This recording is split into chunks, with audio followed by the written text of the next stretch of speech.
ఎంత ఆలోచించాలో మళ్ళీ అంతే ఆలోచించాలి. రేపు నాకు 10,000 రూపాయలు కావాలి. 10 గంటలు ఆలోచిస్తే 10,000 రూపాయలు వస్తే ఏంటి? ఎవడో ఒకడు ఉన్నాడు, ఒక 5 నిమిషాలు ఆలోచించి పలానా సంజయ్ కింగి వెళ్తే దగ్గరికి వెళ్తే నాకు 10,000 రూపాయలు దొరుకుతాయి. ఓకే, 9,000, ఇంకో 1,000 రూపాయలు ఇంకెక్కడ తీసుకుంటాను నేను. కానీ పొద్దుగూకులు ఆలోచిస్తే వచ్చేస్తుంది ఏంటి? ఎంత ఆలోచించాలి? సరే, ఎల్లుండికి కదా రావాల్సింది, ఎల్లుండి ఆలోచిద్దాం. ఇవన్నీ ఎందుకు ఆలోచించాలి? మా ఫ్రెండ్ ఒక అతను ఉన్నాడు. ఒకరోజు నాకు రోడ్డు మీద కలిశాడు. కలిసి వాడి ముఖం కాస్త దీనంగా ఉంది.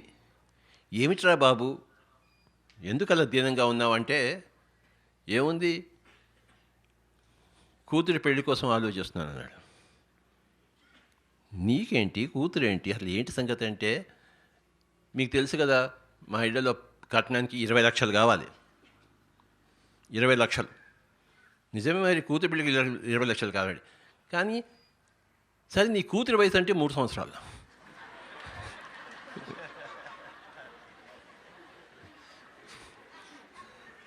వాడు ఇప్పంచే వాడు ఏడుస్తున్నాడు. వాడు 20 లక్షలు ఎలా సంపాదించని చెప్పి 20 సంవత్సరాల తర్వాత 20 లక్షలు కావాలి. వాడు ఇప్పంచి ఏడుస్తున్నాడు. వాడు